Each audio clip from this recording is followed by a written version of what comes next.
Welcome to Slow Motion Broadcasting's coverage of the American Muscle Series Season 8, Week number 9, here at Circuit de Ledenon. We're going French tonight, and it's going to be an exciting race. My name is Randall McGrew. I am joined in the commentary booth by Andre Grandbouche. We have Josh Wilkie in the virtual production hauler, pushing the buttons and turning the knobs. Andre, this track should be a very interesting challenge for the big American muscle cars. Yeah, I can't say I know too much about this circuit, but looking at the track map, I think we're in for some long lap times, and these drivers are in for quite a bit of elevation change. Luckily, look at this corner right here, downhill, then right back uphill. That is quite the section of the track. I really have never seen too much racing here, just a little bit here and there. But it looks like it's going to be a lot of fun for these boys. I have commentated on a Spec Racer Ford race here, and your eyes are not deceiving you. Ed Santinelli is running a very special paint. There's a bit of a practical joke being played on yours truly. I had the nerve, the gall, the chutzpah to comment to one of the Frito Sport guys that they need to quit changing their paint every week so I can tell who I'm talking about. And now you're going to see 7 or 8 of this exact car out there on track. We're going to go on board with Ed Santinelli on a lap. You see him coming down the front straightaway here, and then he's going to dive into what's called the triple left. It's a 3 apex left-hander for turns 1, 2, and 3. It just keeps going left, gets tighter and tighter. You have to keep rolling the car down to exercise and trail braking, then a quick right-hander as it goes downhill, and then you're going to have a very slow right-hand hairpin right at the bottom of the hill. The elevation is going to change. It's going to start going back uphill. You're going to bring the car over to the right side of the track to open up the entry to this left-hander that's kind of blind. You don't really have the clearest brake marker as you go into this off-cambered hairpin to the left. Very tricky. Then a left-hander over a crest into a big drop down the hill into a double apex right-hander. We're going to see them run over that exit curbing and use a lot of that off track to open up the entry to the second apex, then uphill. And your guess is going to be as good as anybody. Where do you turn the car to the left? And then where do you brake to get ready for the corner that's going to catch most people out? It's another slow left-hander that's really going to catch people. It's at least it's not off camber, but it is very, very tricky. Then an easily flat right-hander as they wind their way down the hill. A bit of an S section before a very, very heavy braking zone that leads into the last corner. They're going to mash the throttle coming out of there as the elevation changes once again to go uphill on the approach to the pit entry, down the start-finish straight. That'll finish a flying lap. We're seeing times come in right now. Luis Henriquez currently leading the way just on the fast side of 134. He's so far the only one to break through the 1 minute 34 second barrier, provisionally your pole sitter. And it's a very windy track, very uphill, downhill, lots of very tight corners. It's going to be interesting to see what these big American muscle cars are going to be like here in race conditions. We did see some 2 and 3 wide in practice, so expect to see some good racing. And we might even see an upset here tonight, Andre. We might see somebody from one of the lower divisions finish up in the top 5. Yeah, you come to these wildcard tracks, the running order can definitely get mixed up quite a bit. And just, watching you walk us through that lap, this uphill left-hander that he's coming up on right now as we watch Jay Little navigate it, that is one of the most evil sections of a racetrack I think I have ever seen. That is just designed to be as frustrating as possible, and we're about to see upwards of 30-plus Mustangs try to navigate that in a line. It's going to be tough, but the lap time's very close up front, but you're exactly right. Could see a bit of a shake-up. Look at Mark Cohn in P10 out of the amateur division, running pretty decent lap time, 134.781, if I had I do have my glasses on. I'm just blind as a bat. Either way, Jack Sanchez, this would be, if he gets pole tonight, his 3rd consecutive pole? Yeah, he's got quite a few of them running. He's been qualifying very well. Been challenged a lot for the race wins, though, so he's kind of become a stranger to Victory Circle. We'll see if he can find his way back there again here tonight in France. Right now, he's leading the way with a 133 flat So we have quite a few cars that have broke through that 134 barrier. The third lap here is almost certainly going to be the fastest for these drivers. And speaking of fastest, we do have some points to go through. Last week's race had a big shakeup in one division.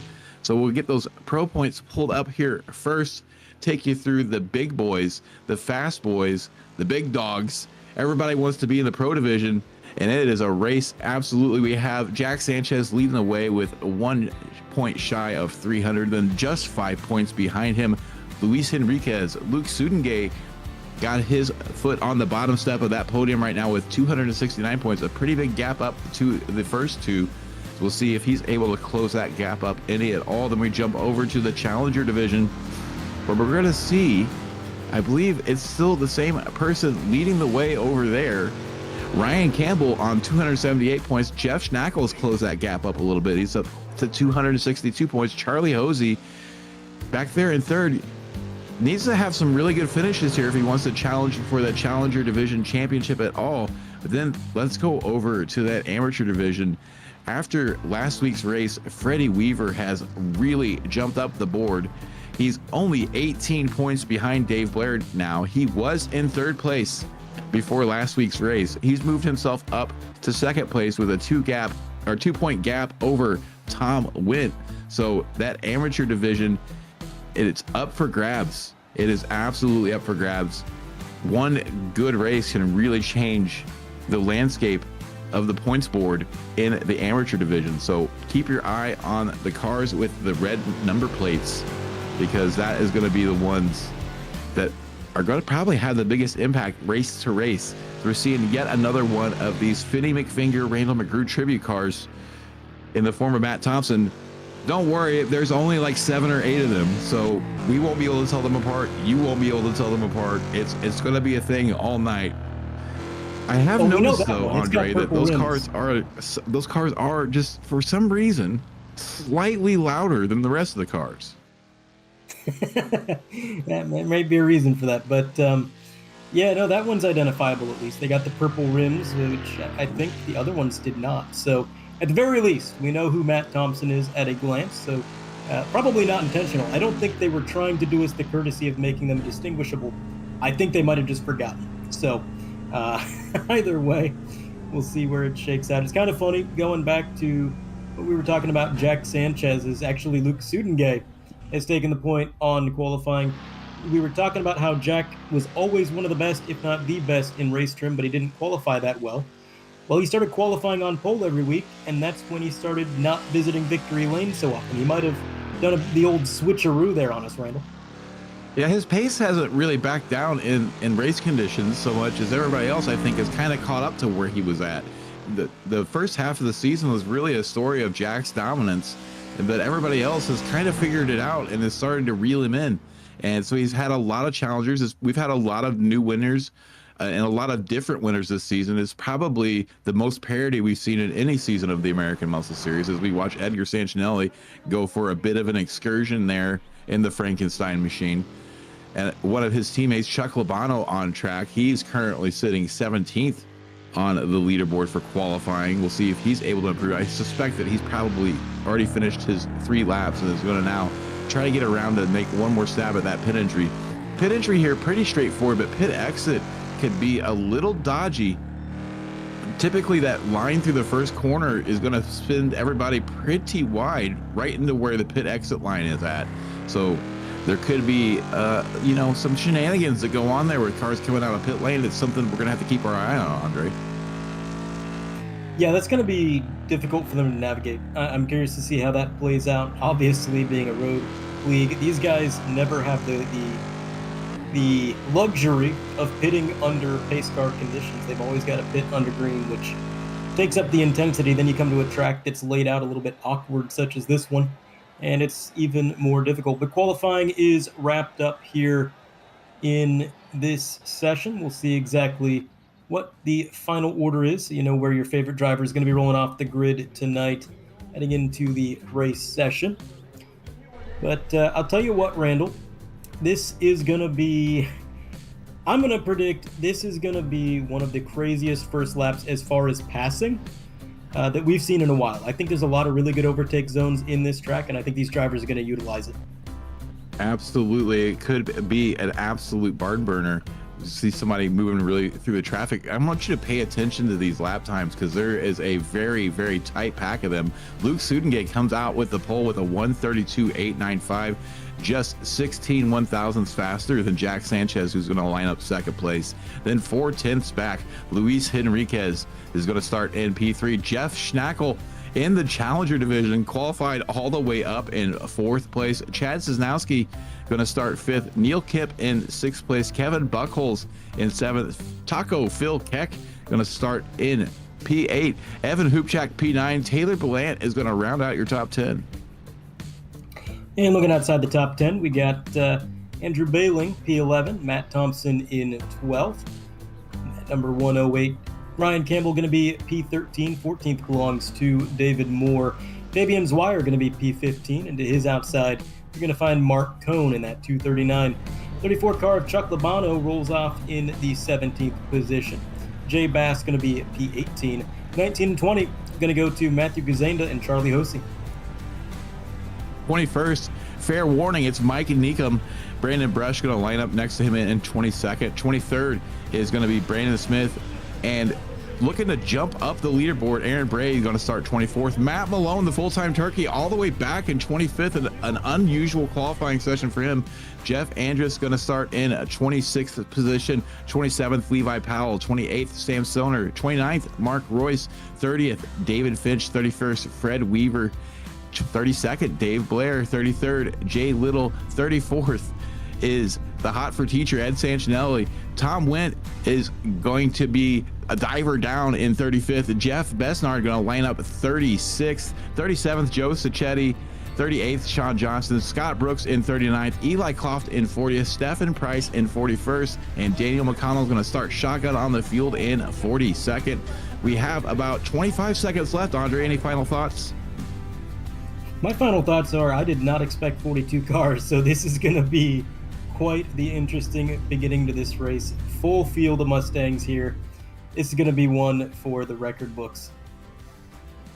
Absolutely. We are just about 5 seconds away from the lights coming on, and then the lights going out. They will be underway. We'll see 36, 37 Mustangs pile into a triple apex left-hander at the top of the hill here.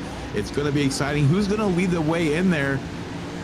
The lights are coming on, and then the lights will go off. We'll be underway. Barney's got the green flag in hand and waving it in the air. We are underway here at Ledenon for race number 9, and it looks like, is that Taylor Belant having some issues on the start and is going to get, is that Evan Hoopchak going to get a whole shot up the middle, and then Luke Sudengate is going to have to fend off Jack Sanchez on the inside. Phil Keck making a move to the inside. They're too wide all the way through the pack, trying to make their way through the first 3 corners. Now it's going to change direction on them. And if you were on the outside before, you're now on the inside. Luke Sudengate going to retain the lead here on the start.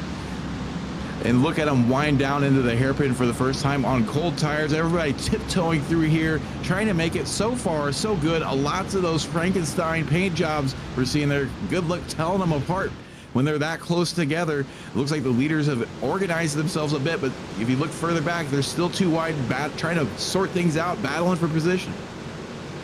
I got to tell you, I am really impressed with how well they handled that blind left-hander, and really the rest of this opening lap, I didn't see a hint of tire smoke. I didn't see anything out of line or anything too crazy going on. So really phenomenal job by these drivers to keep it clean as we get into the banking, into this right-hander, uphill, into a blind corner. It is going to be 2 by 2. We're following Mike Neekum with Matt Malone. His outside. Matt Malone has already jumped up quite a few positions from where he began. And we will see if they can get that sorted out. But right now, Luke Sudengate pulling away one car way out to the grass, almost getting in the rough. But yeah, Luke Sudengate, he was under fire for the majority of the first few corners. Now he's out to a 5/10 of a second lead, pulling away a little bit over Jack Sanchez. Seems to know this track like the back of his hand. He was fast in qualifying, fast in race trim, and it's going to be a battle for third. Now, Luis Henriquez, second in points. Beginning of the year, he told us he was not sure he was going to be full-time. He did not plan on making many of the races, but he keeps showing up. He keeps doing well. He's in contention for the championship. But if he wants to take that points lead, he's got to beat the cars ahead of him, particularly Jack Sanchez. And I'll tell you, Jeff Schnackle in that number 4, you said there's going to be some shakeups. Well, we expect Jeff Schnackle to do good, but do we expect a challenger to be in the top 5? And this is what we got right now. I've been keeping my eye on the stewards chat. We do have a few incidents that were being investigated. Dave Blair, Jeff Bednard, Jay Little, Sean Johnson, all being investigated, all being deemed as racing incidents. So far, not seeing anything penalty worthy, but a couple incidents there on the first lap. And you're absolutely right. So there we go. There's Jeff Bednar getting helped around and off track a little bit. He's going to back into the barrier pretty hard. The geriatric racer not going to be very happy about that. Then we're going to see what happened with Jay Little. It was like a big checkup coming down the hill into that first hairpin, and got some help around as well. We're going to see another view of that from Jay's onboard. Yeah, he checked up for that incident ahead, and he got clobbered. So a few drivers not really keeping their eyes down track very far, and maybe driving at their hood ornaments instead of what's going on ahead of them. Leads to a couple incidents early on in this race. They're going to have a lot of ground to make up. We join back with the leaders. Jeff Schnackle sitting there comfortably in 4th place. Neil Kemp having himself a good race so far, up in 5th place. Right now, seeing Matt Thompson up to 12th. So the top 12, top 15 or so, they're also pretty close together. We're not seeing a huge breakaway form quite yet, at least in the top of the grid. Not seeing any more incidents being reported here by the stewards, so it looks like everything's kind of shaking itself out and gotten a bit cleaner, and we're going to start seeing some more actual racing. So Dave Moore's lurking in the background there, trying to get opportunistic, while Fabian Zweyer and Matt Thompson try to decide who's going to have that position. And these guys are really struggling with this corner here at the top of the hill. It's that blind left-hander that I called out during qualifying, and it is impossible to figure out where to brake at when you have clean track, let alone when you have somebody right in front of you. So we're going to see Chuck Labano on the inside here of Brandon Brush, and he's going to get a little squirrely, going to go for a ride, and he's going to gather it up and bring it back to the gray stuff, but he's going to be going pretty sharply to the direction of travel, and he gets onto the brakes and rejoins safely. So good on Chuck, but that looked pretty scary there for a second. Yeah, it's never fun when you're in the grass, especially when it's a downslope, because he very easily could have slid back onto the racing surface, but he did a great job getting it woed up. We'll take a look at the onboard. This is going to be quite the ride. Full lock to the left, trying to get it straightened out, then all the way to the right, just working that steering wheel. Great driving there to get that thing back, pointed in the right direction, right underneath the apex, staying off the racing surface. That could have been a huge incident. There was a lot of cars behind him, a lot of cars very close to that apex.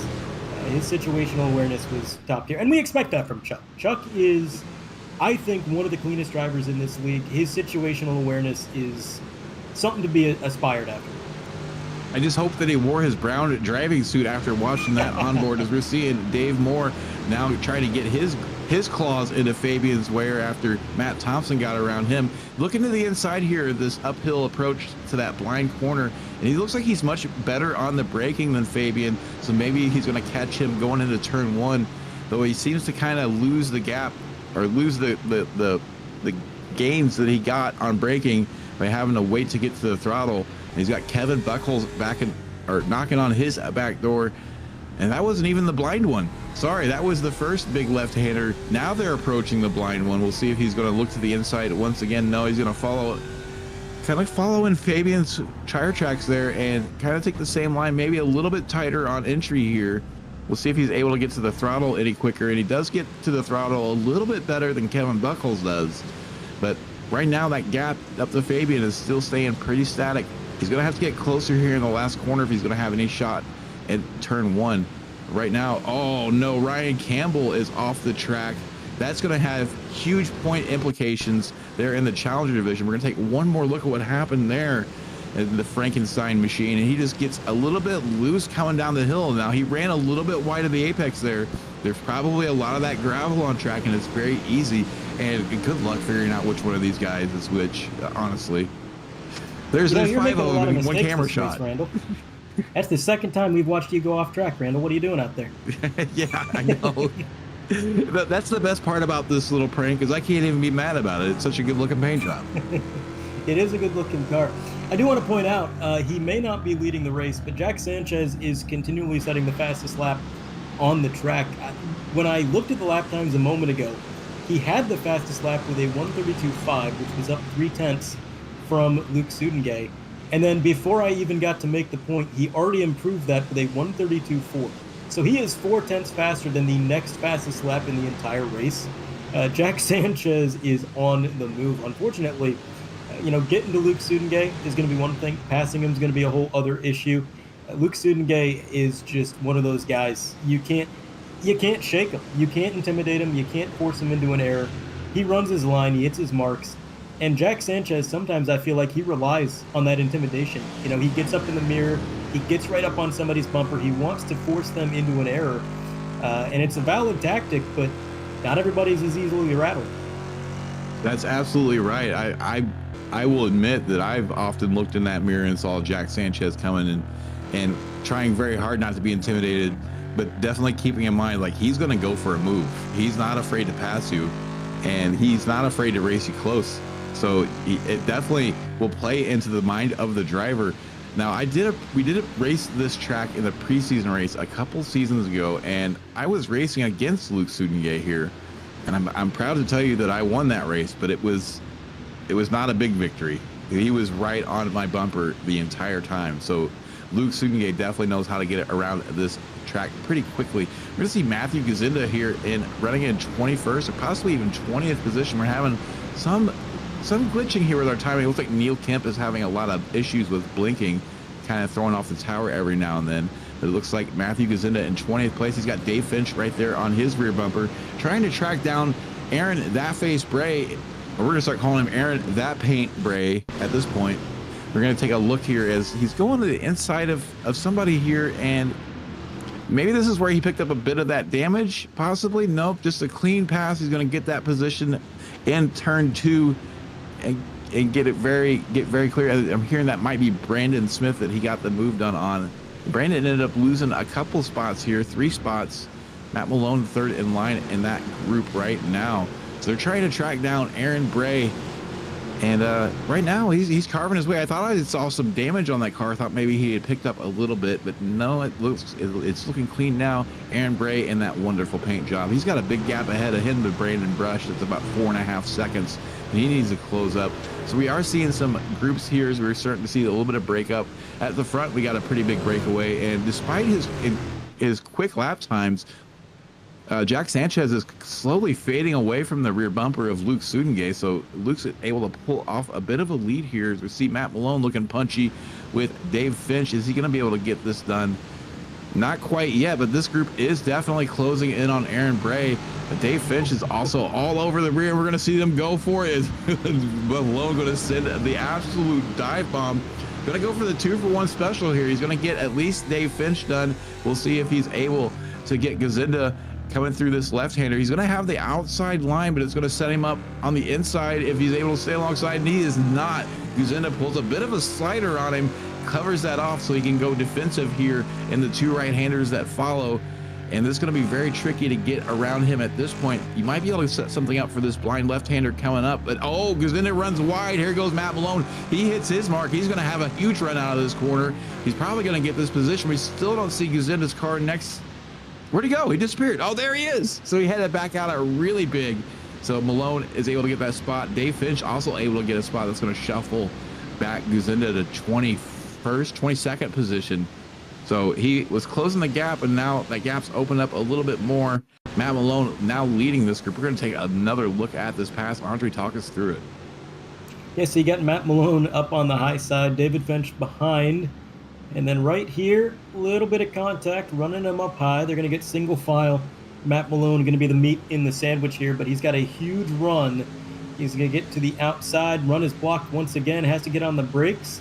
But his exit speed repeatedly has just been absolutely phenomenal. And just a little bit loose. That's going to open up the door for David Finch and Matt Malone to get around. That's going to be all she wrote. Now, I do want to point out that David Finch is currently tied for the second biggest mover of the race. He's up 9 from where he qualified, as is Ed Sancinelli back in P25. Only driver to move up more than them is going to be Daniel McConnell in the number 73 Mustang. He's up 10. Back there in 32nd is near contact there.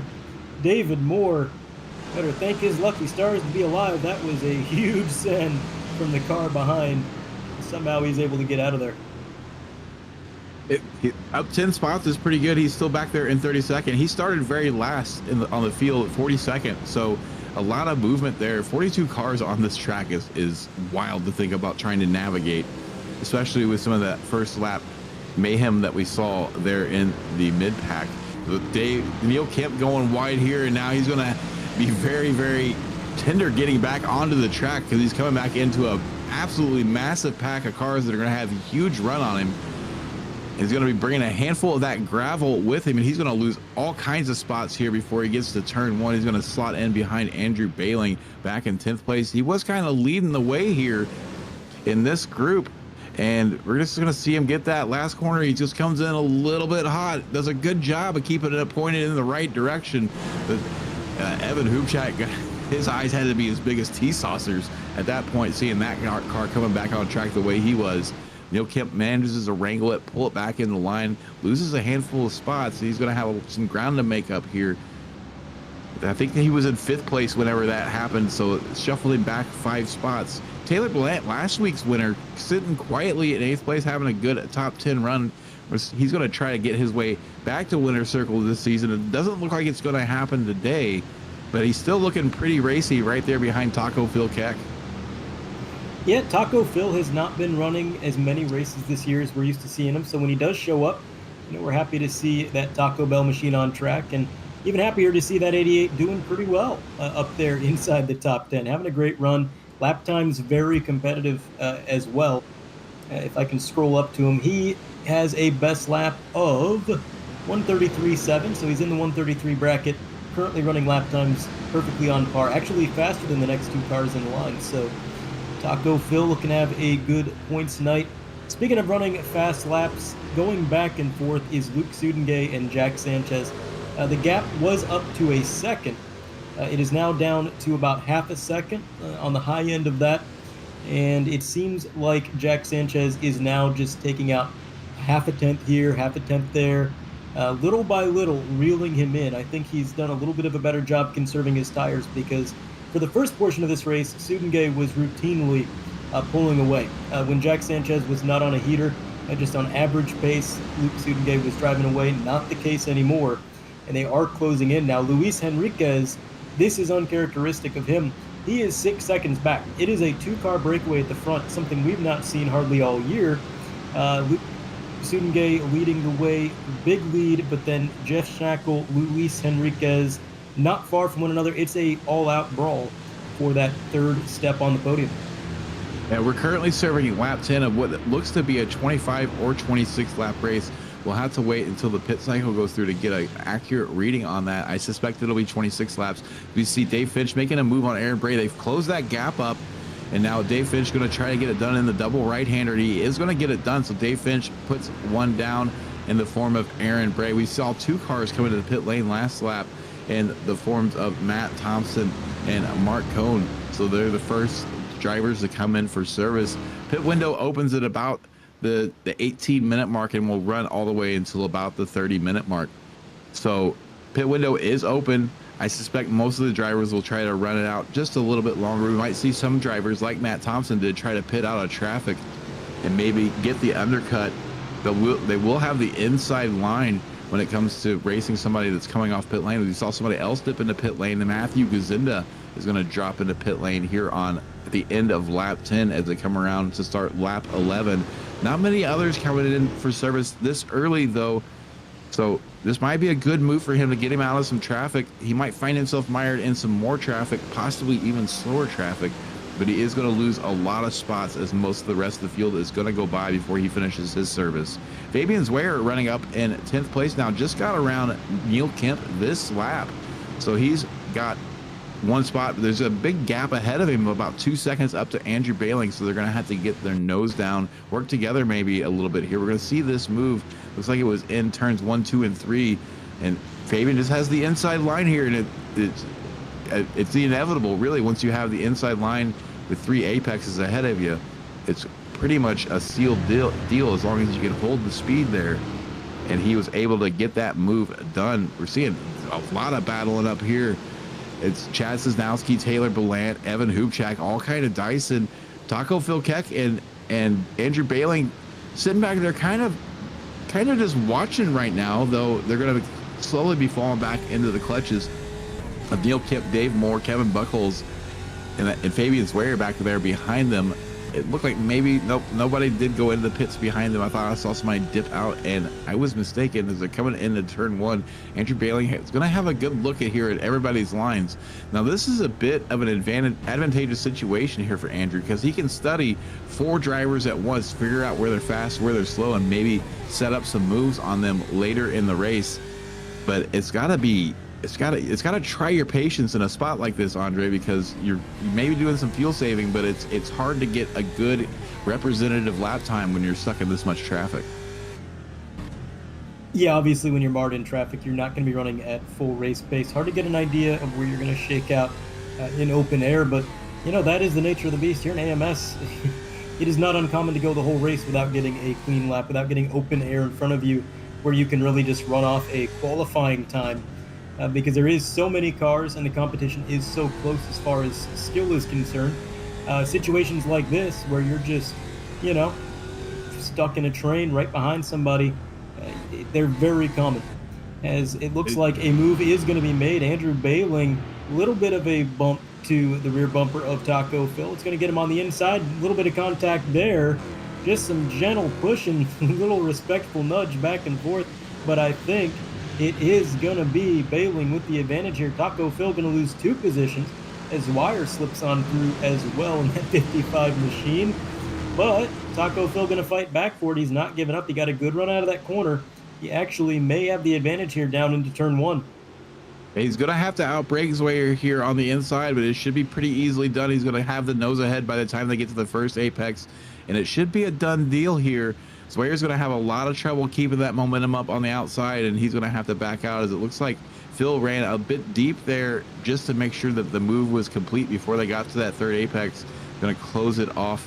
You see a couple cars up ahead running side by side through that hairpin turn. It looked like Evan Hubchak and Taylor Ballant duking it out here for 6th position, as they're going to continue to go too wide. Now into the left-hander, Taylor should get this position covered off pretty easily with a big slide out of both those cars. And Dave Moore in the background has a big moment. He's going to collect somebody else. There's going to be some damage to the side of that car. And who else got damage in that? Is that Jay Bass? Gives him the old Jay Bass blast after he spins, and is an innocent bystander. You see him wiggling the wheel trying to figure out if there's any suspension damage. Car looks a little bit nervous coming down the hill. We're going to see a replay here. You're going to watch as they come through this left-hander. Dave Moore is going to spit out. We're going to see exactly how much of this did Jay Bass see. How much reaction time did he really have? Right now, he's kind of disappeared. There he is spinning, looks to the inside, and boom, there's the car. There's the Jay Bass blast. That's some pretty heavy front end damage, but luckily not a lot of straight line speed required on this track. Yeah, not a lot of straight line speed, but there is a couple straightaways where it is going to be important, so you do have to keep that in mind. I do want to point out as well the points picture for the Challenger division changing slightly, as Charlie Hosey is down 18 from where he started. I don't know if we got this on camera. Maybe I'm blind as a bat. Maybe I haven't been paying attention. But he is a minute 40 behind, still on the track. But he's all the way back there in 38th. Now, you'd mentioned him, saying he was falling back in the points a little ways. He needed to turn that ship around, get some momentum built up. Well, there's some momentum there, all right. It's just going in the wrong direction. You have to wonder, maybe he came into the pit lane and we missed it. We do see a few more drivers in pit lane. Looks like Jay Bass, Dave Moore, Levi Powell, all in pit lane now. A couple of those cars probably trying to get some repairs done while they refuel it. I suspect we won't see any tire changes as they're all making their way out of the pit lane now. Jay Bass still kind of sitting stationary in his box, so Jay's got a lot of repairs he needs done to that car. He might be retiring the car, actually. We'll see what's going on with him. I suspect that he had a little bit of suspension damage after that clobber to the front end, as he's been stationary now for 45 seconds. If he gets back out there, he's just going to be looking for some garbage positions to try to get some points. That's going to be a bad day for Jay Bass, and he really didn't have anywhere to go there. He did everything that he could do, and it was just unfortunate for him that Dave Moore ended up sliding across the track the way he did. It looked like Dave was on the brakes still, so it was just a matter of momentum carrying the car forward the way that it did. So an unfortunate circumstance for Jay Bass, going to kind of end his days. We see Jeff Schnackle is the first of the lead group to come into pit lane. And I say lead group, they're pretty spread out. Yeah, big separation. This is, again, not very common for AMS, for us to have these big packs of cars get separated and get a lot of open air, but it is seeming to happen here at this circuit. Brandon Smith on board here. I believe he is just going to be coming into his pit stall, and there is some serious bumps on these pit road stalls. I never noticed that before, but got to be careful of that. Luckily, we're woed up by the time you get there, but you know, in NASCAR, there's a rule you can only drive through so many pit boxes. Here, you don't want to drive through so many pit boxes because you might just break the axle on your car. Absolutely. The start-finish straight being uphill the way it is, as we watch Jay Bass come out of the pit lane, he's not going to have anybody around him, so he's going to have a clean exit. He finally gets that car repaired. But since it's on such an incline, they had to make the pit stalls level, so you'll see them have those bits of almost like terraces where they're flat, and then you'll have a big ledge up to the next pit stall. So you're absolutely right. When you come in there, you do need to be careful because it can unsettle the car, bottom the car out, maybe do some front end damage as well. So you don't want to drive up through the pit stalls very far if you don't have to. We're going to see Daniel McConnell now up to 35th spot. We've seen him as high as 32nd spot. He did come into the pit lane, so he should gain a bunch of spots back once the pit cycle makes its way completely through. It looks like he's 5.5 seconds ahead of the leader right now, but he does have a pit stop in hand, so the leaders will have to pit. He does want to stay on the lead lap because he doesn't want to have to back out to accommodate the leaders at any point and give up excess lap time. But as it stands, he's going to be the first one that the leaders have to deal with in form of the lap traffic, as Jeff Bernard and Mark Cohn and Dave Moore going to be going here for a bit of a race. Looks like Dave's car looks pretty well. Doesn't look like there's a whole lot of damage on it. There's a big dent in the driver's door. He might have to get out the passenger side after this race. But Jeff Bernard is going to hold on tight to that 28th position for now. Tom went ahead pitting. There goes Jeff Bernard. He's going to dip into the pit lane. Sam Stoner also into the pit lane. He's actually pulling out of the pit exit as we speak. So pit lane getting a little bit more active here, Andre. Yeah, and that's to be expected. We are 25 minutes in, so well beyond halfway and well beyond the opening of the pit window. And remember last week, it was pit strategy that basically decided the race. Where you cycle out is very important. We had a lot of drivers that pitted a long time ago. I mean, we had drivers in the pits 10 minutes ago, 11 minutes ago, and where they cycle out is going to be really interesting to keep track of. Meanwhile, our race leaders, just like they did last week, they are stretching it out pretty much as far as they can go on their tank of fuel. Luke Sudengay, Jack Sanchez, Luis Enriquez, Chad Cisnowski. These boys have not come down pit road yet, so they still got to get that thing serviced. We'll see how that goes for him. Cisnowski looking to have another good run. Only run a few races in the league thus far, but every time he shows up and he does it well. So we'll see what he can do on the night. Taylor Ballant up 5 from where he qualified, but hasn't been too much of a factor. Haven't even really talked about him all that much. Here we go, a couple more cars. Matt Malone down pit road in that 83 machine. It has been a unusual struggle. I'll say that, Randall. We don't expect to see Matt Malone qualifying bottom half of the field, and we don't expect to see him struggle to make overtakes halfway through the field. I mean, usually he's up there fighting for the win. Gotta wonder if this track just does not mesh with him. And Malone hasn't been here for every race this season, so maybe a little bit of rust on that car as well, as he's trying to figure out how to come back to grips with the Mustang. He's been having some other activities for sponsorships, kind of tying up his time on Tuesday nights, and hasn't been able to make every AMS race. And I bet he's going to be complaining. We pop over to that Twitch stream, he's probably going to be saying, "Who picked this track? I mean, come on, what's up with this?" Matt Malone struggling right now in the mid-20s, back here in the mid-pack. It's not, like you said, not where we expect to see him at all. Currently serving lap 17 out of what looks to be a 26 lap race. Still need to see the leaders coming to the pit lane. Luke Sudengay, Jack Sanchez, the class of the field right now. We did see them get broke up a little bit by Tom Went when they were putting him a lap down after he came out of pit lane, and they're quickly closing on Daniel McConnell. So Daniel's going to need to get the let out here if he wants to stay on the lead lap as we approach the 27-minute mark. There won't be but 1 or 2 laps of fuel left in these leaders' cars as they come by the stripe this time if they don't come into pit lane. Chuck Labano going to get a move done on Dave Blair, and now going to try to track down his teammate who's been unchained up there in 21st, Matt Thompson. We saw he was one of the first drivers to come in. We're going to get another look here at this move by Chuck Labano, and he's going to have absolutely erupt into this position, blow past Dave Blair into the final corner, get it woed up, and then back on the throttle and keep that spot, get a good run off that final corner, and keep Dave Blair behind him. So now he's going to have Blair fill in his rearview mirror as his teammate is getting around Sean Johnson. Again, Matt Thompson was the first car to come into the pit lane, so he's going to be working his way through traffic that maybe hasn't even pit yet, and he's going to get a bunch of freebies once some of these cars start coming in. Evan Hubchak quietly running up in 7th place. He's been dealing with Andrew Bailing, Fabian Zweyer, and company this entire race. Bailing's kind of worked his way from the back of that group to the front of the group. He's only got a couple cars ahead of him now. He had 4 or 5 cars ahead of him before. So he's got Taylor Belant, Chad Cisnowski ahead of him. You're seeing a bunch of them jump into pit lane now. Evan Hubchak, Fabian Zweyer. It looked like Phil Keck was going to come in. Maybe he decided at the last second to pull back out. Yeah, Phil Keck still out on track. So only 2 of those drivers coming into pit lane. Pit lane going to keep being busy here for the next lap or 2. Not a big group coming in at once. So we're seeing everybody kind of coming in 2s and 3s. A big variety of pit strategy. It's going to be difficult to say which was the right one at the end of the day. Jeff Schnackle has already pit. Aaron Bray has not. You're seeing the pit times now on the timing tower, and 10.9 from Matt Malone had a very quick stop. Might have to earmark him for the Adam Thompson trophy for fuel efficiency to see if he's able to make it to the end of this race or not. But your top 9 still have not pit. Out of your top 11, 10 of them have not pit yet.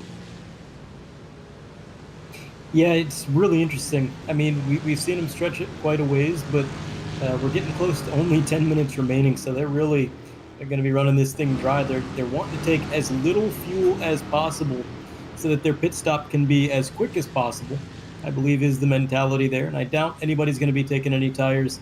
I know that a few times this season, Jack Sanchez has kind of experimented with just taking a tire on one corner of the car, sometimes the left, sometimes the right. It never seems to really help out all that much, so I doubt that really any of them are going to be playing too much with tire strategy. It's all about the fuel now. Our 2 race leaders going to slot into their stalls here, and we will see who gets the quicker stop. Jack Sanchez generally pretty quick on pit road, but it looks like Luke Sudengay is going to be even quicker down this very long uphill section. They're going to have to re-merge onto the track in this tricky portion that you mentioned earlier during qualifying.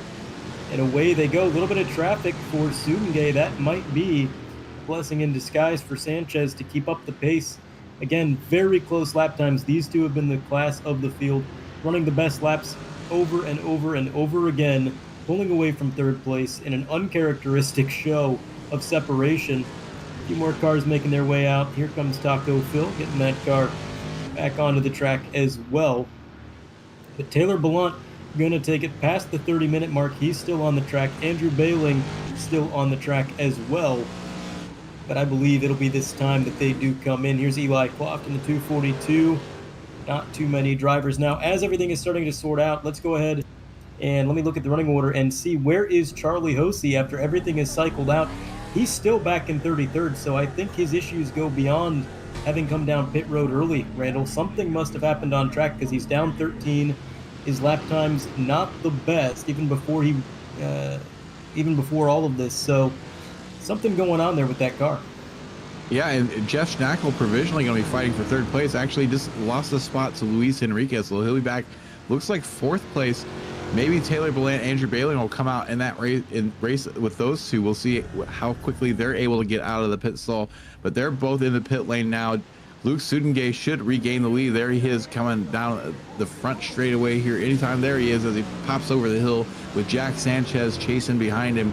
He's going to regain that lead. Both Taylor Belant and Andrew Bailing had very, very similar pit times just 4/10 difference between them. Andrew Bailing almost going to be pushing Taylor out of pit lane here. Where's Luis? Where's Schnackle? Is this going to be a 3-way fight, 4-way fight? They just go by now, so they're going to have a bit of a gap here. They're going to rejoin right there with each other as Schnackle and Luis are fighting it out here in turns 2 and 3. Luis going to retain that position for now. Valant and Bailing have a lap car between them. That's the loud rocking car of Ed Sanchinelli as we see one more car. Aaron That Face Bray coming out of the pit lane. So we still have a couple drivers that were coming in for service. They were towards the tail end of the lead lap, just now making their way out of the pit lane. They're still going to be on the lead lap, but they're going to be in danger of going a lap down as we see Kevin Buckholz slot in right in front of Jeff Andrus. And Jay Bass with that stricken car up there ahead of him. He's been able to get it repaired, rejoin this race. And right now that gap up front is 2.8 seconds, but we have a battle.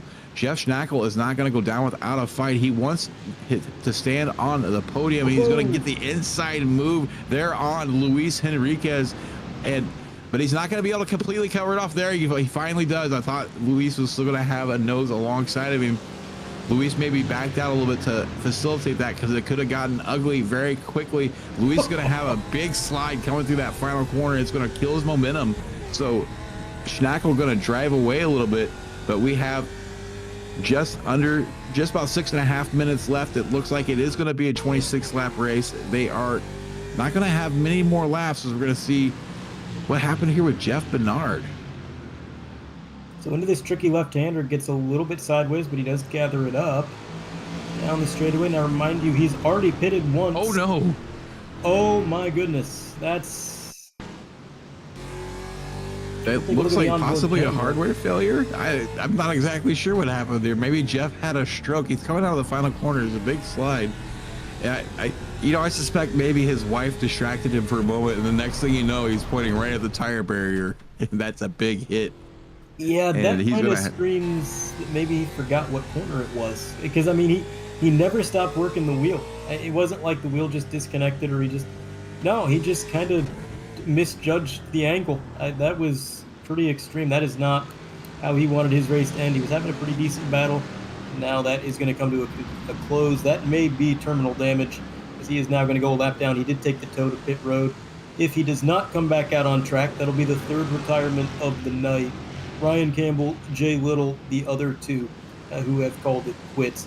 Jay Bass, the first car on track. He is 2 minutes and 21 seconds behind our leaders, but alas, he is on the lead lap. Now, this battle right here, it's one of you, Randall, battling it out with Levi Powell. As Levi's leading this little pack of cars here, doing his best to play some defense. That is Jeff Andrus in the 104. So that is the Jeff Andrus multiverse Randall McGrew, as he is kind of tucking in, using every bit of the curb there, and looks like he's going to dive to the inside. Oh, you saw that flick of the wheel. He knew he didn't have it made. He had to get out of the throttle there. Big concessions made. Jeff Andrus not able to get it done, but now he's going to go to the outside. Something going on with Levi Powell. I think he pulled off intentionally. I don't know why he would, but that appeared to be the case. It looked like maybe he cut the right-hander that followed that tight left-hander and maybe got a slowdown and had to back out of it. But Jeff Andrus does ultimately end up with that spot, and what an absolute send from him. He was saying women and children first. That includes me. Get me out of here. I want to have that spot. Ultimately gets it away from Levi Powell after Levi was able to wrestle it away from him. So now he's going to be having Matthew Gazinda breathing down his neck, and also back there Sam Stoner. So a nice little foursome here trying to figure out who's going to finish where, and they don't have much more time to figure that out. They are currently serving lap 23 out of 26 laps. It is very comfortably going to be a 26 lap race. Or coming as the leader comes up the hill to complete lap 23, going to be on lap 24. So 3 laps to go this time by, and Luke Sudengay has a 2.2 second lead right now over Jack Sanchez. It's not a very exciting race, but Luke Sudengay is going to be loving it. Yeah, he is, again, a bit of a short run merchant here. It seems like whenever they're on colder tires and they get out to an initial stint, Luke Sudengay has the pace. He just pulls away. I think Jack Sanchez had a little bit more long run pace. He just fell so far back in that first stint, it didn't really matter. He didn't have enough time to get back up to him, but he did come into the pits right behind him, and he left the pits right behind him. But again, losing time here. He still got the fast lap of the race. I don't think anybody's going to take that from him. It was a absolute heater of a lap, but being the fastest car in the race does not necessarily mean you're going to win the race. David Finch pointed in the wrong direction, getting on the straightaway. He was able to get that thing turned around. Everybody was able to get around him cleanly. I don't know what led to David Finch being there, but I guess we're going to find out with our slow-mo broadcasting replay here. Keep your eye on that green and purple car up on the curb into this tricky left-hander. We've seen a few incidents here so far tonight. And as my old producer Carlos would have said, too much beans, Randall, too much beans. Hey, you can't park there, sir. He's going to get it safely off the racing line before he gets it pointed in the right direction. So a big moment there for Dave Finch here in the closing stages of this race. Leaders on 2 laps to go. Or sorry, they're still on 3 laps to go. They'll be coming to 2 laps to go this time by Chuck Labano engaged in a bit of a fight here with Freddie Weaver. Freddie, is he leading the way? He is not even leading the way in the amateur division this week. He had such a huge win last week that I expected him to be blowing everybody out of the water.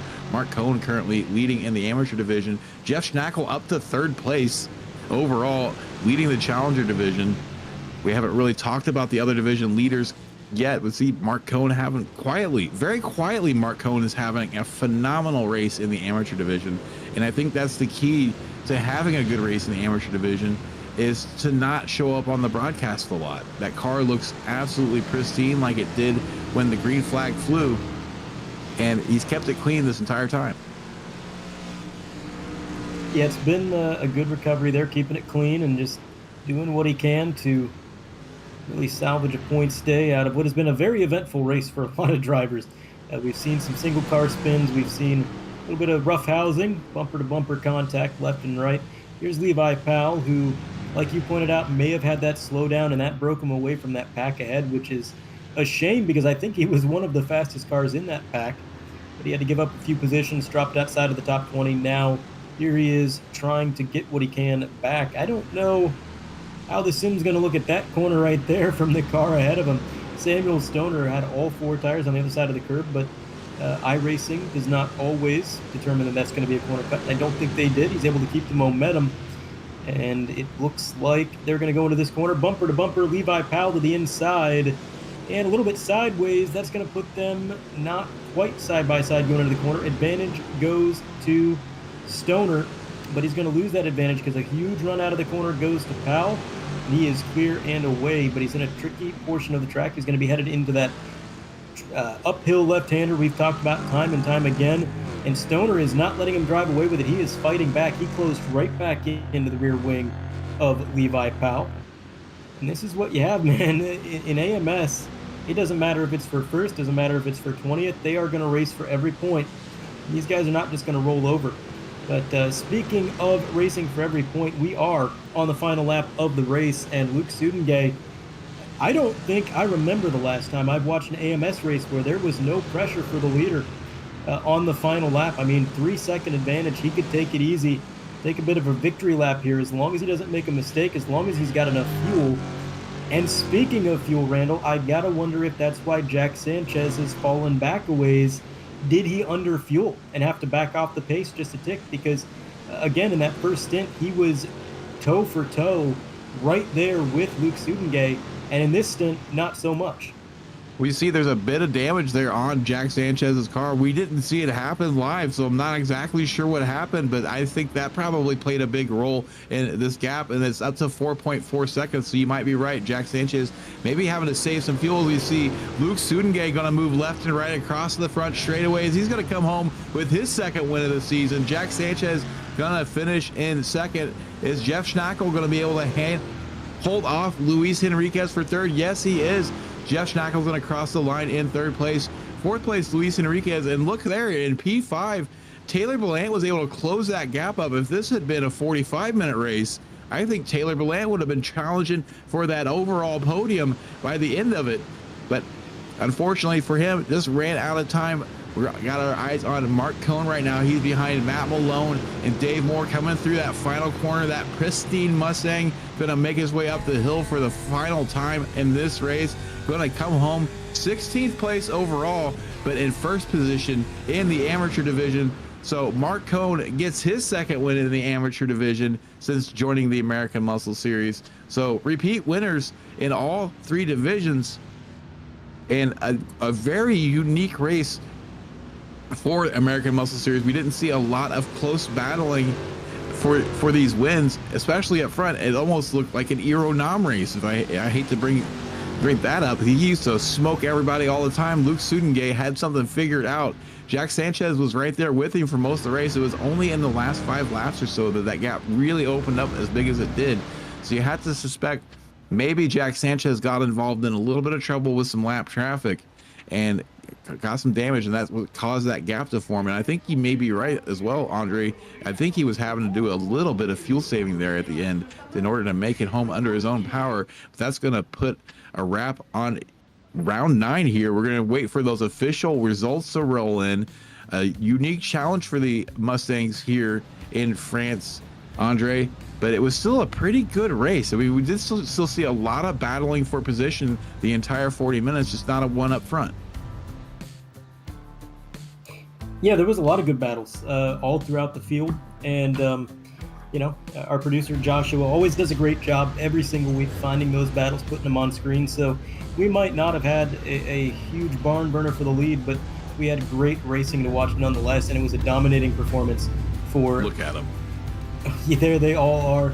All different colored rims, all parked together. That's a lot of U's, Randall. And I got to take my shoe off. That's seven Frankenstein paint jobs. They're lined up. What a photo opportunity that is. What a practical joke. I love these guys. I love this league, and what a community we have here. That is the Frito Sport plus one, maybe. I'm not sure exactly how many people are in that mega team. Frito Sport, now they're going to start playing bumper cars. They're going to scuff it up like the real Frankenstein guitar.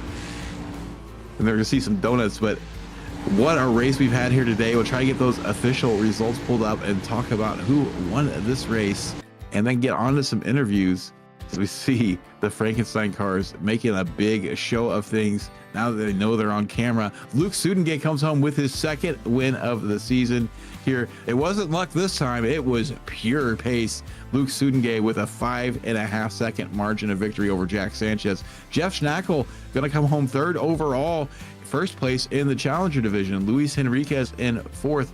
Taylor Bellant comes home in fifth. Andrew Bailing in sixth. We saw him involved in quite a few battles for position. Evan Hoopchak, we didn't really talk about him too much, but he was there all race. Comes home seventh place. Fabian Zweyer going to finish in eighth. Taco Phil Keck finishes in ninth place. Chad Cisnowski rounds out your top 10. Outside of the top 10, it's going to be Neil Kemp, P11, Matt Thompson, P12, Brandon Brush going to be P13. Matt Malone works his way all the way up to 14th after where he started. That's plus 11 on the night. Then you got David Moore in P15. 16th goes to Mark Cohn for his division win. Then you have Kevin Buckles in P17. P18, Aaron That Face Bray. Jeff Andrus going to be P19. Running out the top 20 going to be Matthew Guzenda. 21st, Levi Powell. 22nd, Sam Stoner. Unchained in 23rd position is Chuck Labano. Dave Finch, who we saw parked in a bad spot there at the end of the race, gonna finish 24th. Freddie Weaver in 25th. Dave Blair, Mr. Clean, finishes in 26th. Daniel McConnell, who started in 42nd position, finishes in 27th. Mark Royce is going to finish in 28th. 29th position is going to be, drum roll please, 29th position is going to be Sean Johnson. 30th, Eli Kloft. Outside of the top 30, Tom Wendt, P31. Charlie Hosey all the way back in 32nd. Scott Brooks going to be 33rd. Brandon Smith, P34. Mike Neekum had issues early in the night, wound up 35th. Stefan Price, P36. Ed Sancinelli going to be P37. Jay Bass got caught up in a couple incidents. That's going to take him down to 38th. 39th goes to Joe Cicchetti. And then you have Jeff Bernard, who couldn't quite figure out if he wanted to go down pit road or the main straightaway. And that brought him back to P40. Ryan Campbell going to be P41 with a DNF, and shotgun on the field, Jay Little. Jay Little, unfortunately involved in one of those lap 1 incidents. It was not able to rejoin the race, finishes 26 laps down. Going to be happy to see France in his rearview mirror, but I can tell you one person who's going to be very, very happy to have that authentic champagne, and that is going to be the wrong person. I'm waiting to see. Oh, there he is. That's going to be Luke Sudengay, your second win of the season. Nobody can say that it was luck this time. It was pure pace. Yeah. Congratulations on a win. Tell us what it was like out there in one of the most boring races of the season. Well, I didn't want to give you one of the most boring races, but yeah, I guess from my point of view, it wasn't that exciting either. So it looked like Jack Sanchez was able to keep pace with you all the way up until the pit stop. Then with the help of maybe a little bit of lap traffic, you were able to open up a bit of a gap that never got any smaller. Were you could you tell if Jack was trying to save fuel? And we did see some damage on his car. Did you see exactly what happened to him out there? I think he did get into a lap car shortly after the pit stop. I'm not really sure what happened. But yeah, I thought he was maybe saving some fuel, especially close to the pit stop. And then afterwards, I figured he'd be right on my bumper. You know, he's usually good at those pit stops and fuel saving and all that. But yeah, I guess got a little help from lap traffic today. Well, it's your second win of the season. It's always good to see a repeat winner here. We have had a lot of new winners, including yourself this season. Yeah. So how does it feel to be on the top step of the podium for the second time? It's kind of vindication. You know, one time you wonder if it's a fluke or not. But if you do it twice, especially within a few races, you know you're doing good. Absolutely. So, what did you think of the cacophony of striped cars out there that you were having to deal with in lap traffic? I wasn't sure who was who, and they all look so similar to the paint job you used to race. I thought I was racing against you again. Oh, except when you were racing against me, you were just looking at my rear bumper the whole time. I think we did the preseason race, and I think me and you were the one who did like a whole lap side by side.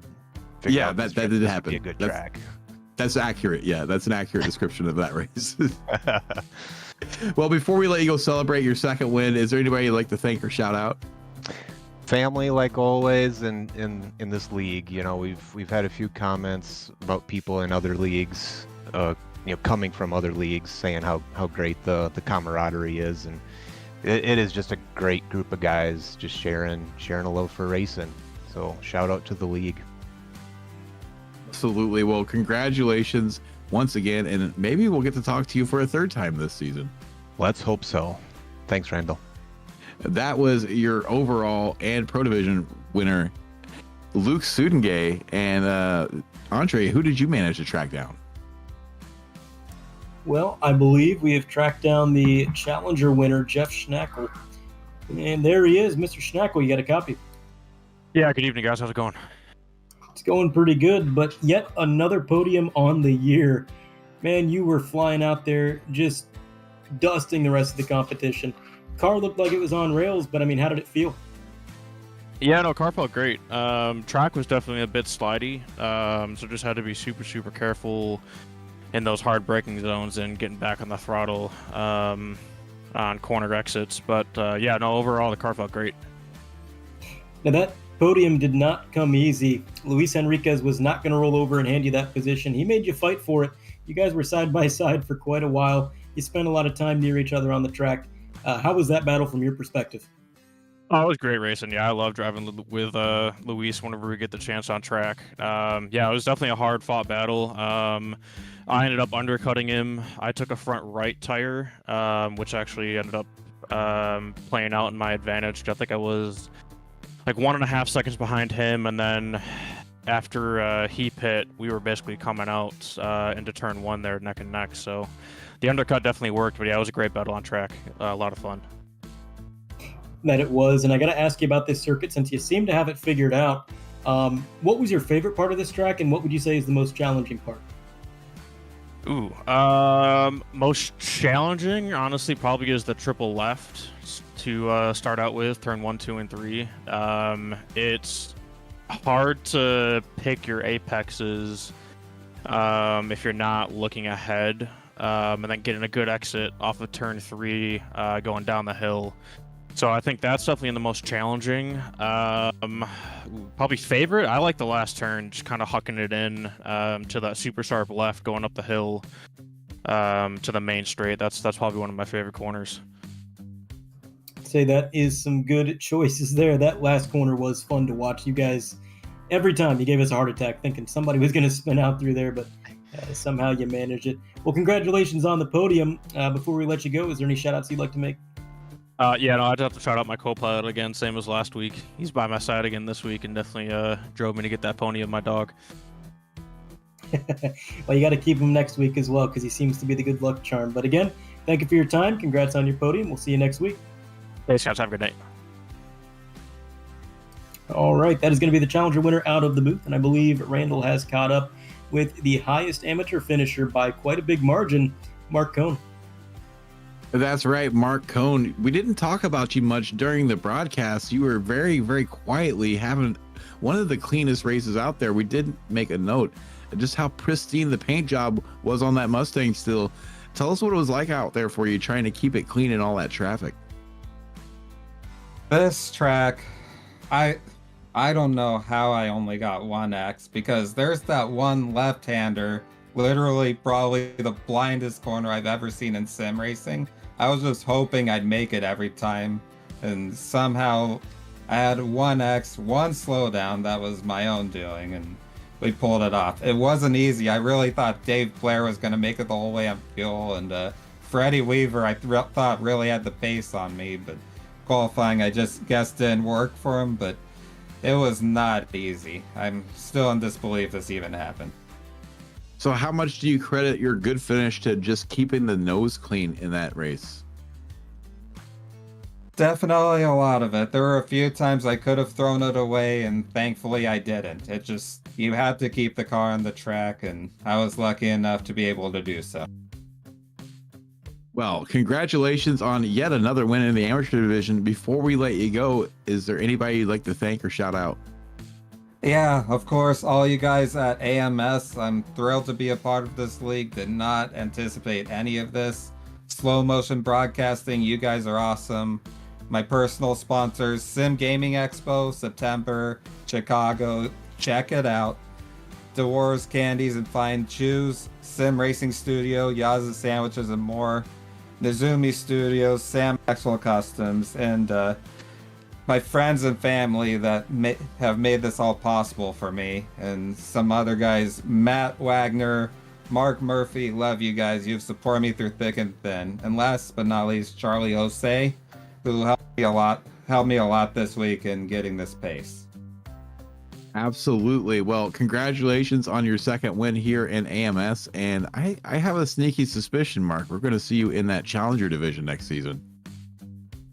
Oh boy, I didn't think I'd be worth anything in AM, so we'll see. All right. Well, have a good night, and maybe we'll talk to you again here soon in the rest of the season. Thank you, guys. That was your amateur division winner, Mark Cohn, and not the most exciting race up front, but it was action packed in the mid pack the entire 40 minutes. We saw lots of battles going on, lots of people getting it wrong, lots of people getting it right. Andre, what'd you think of our first trip to Ledenon in the Mustangs? It was fun. This track was, again, it's such a unique circuit. I love elevation change. I'm a sucker for elevation change. It's one of the reasons I love Watkins Glen, the uphill S's, the downhill carousel, and there is just so much of that going on here. And that final corner that Jeff Schnackle was talking about, where they were just slinging it into that downhill left-hander right into another uphill section, that looked fun. Like, I almost want to get in a car and just make laps here just to do that. Phenomenal circuit, great racing mid-pack, and again, maybe not the most competitive for the lead, but that's motorsports. Not every race has to be, not every race is going to be. Overall, I would watch this race again. I'd do this again next week. It was awesome. Well, I'd like to take a moment to invite you to hit that like button, hit that subscribe button, click that notification bell so you know that every time Slow Motion Broadcasting goes live with another race. Speaking of another race, and speaking of Watkins Glen, Guess what's coming up next Tuesday here in this time slot? That's right. The American Muscle Series is going to Watkins Glen. They are running the classic boot layout, no bus stop. So be here for that race. And then on Wednesday nights, we have a double header for you. First, the Ray Esports Club Racing League kicks off at 8:30 p.m. Eastern. Then the Sim Racers Group in the F4s at 9:45 p.m. Eastern. Then we go all the way to the weekend, where it's action-packed with the Weekend Warriors. First, the Formula Vs on Saturdays. Then on Sundays, we have the Formula Fords and the Spec Racer Fords back-to-back. But that's not it. Then on Sunday evenings, we have Cross Series League Racing. I'm not sure if they're going to be racing this weekend or not.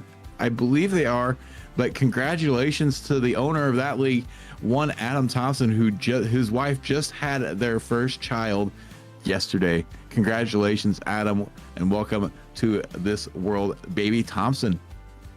So they're not back until the 13th, I'm being told, so they will not be here this weekend, but keep your eyes peeled Sunday evenings for that league. It is a very exciting one to watch, and keep your eyes locked onto Slow Motion Broadcasting for all of your racing action needs. And that's going to wrap it up here for week 9 of the American Muscle Series at Ledenon. Be sure to check out the D-Nut Stuff Etsy shop. Get all of your sim racing cool things there, like laser etched certificates, brake mods for your sim brakes, and all sorts of AMS swag. Check it out on Etsy, D-Nut Stuff. And that's going to put a ribbon on it here tonight. Thank you so much for joining us here with the American Muscle Series on Slow Motion Broadcasting. Have a good night, and we'll see you back here again tomorrow night.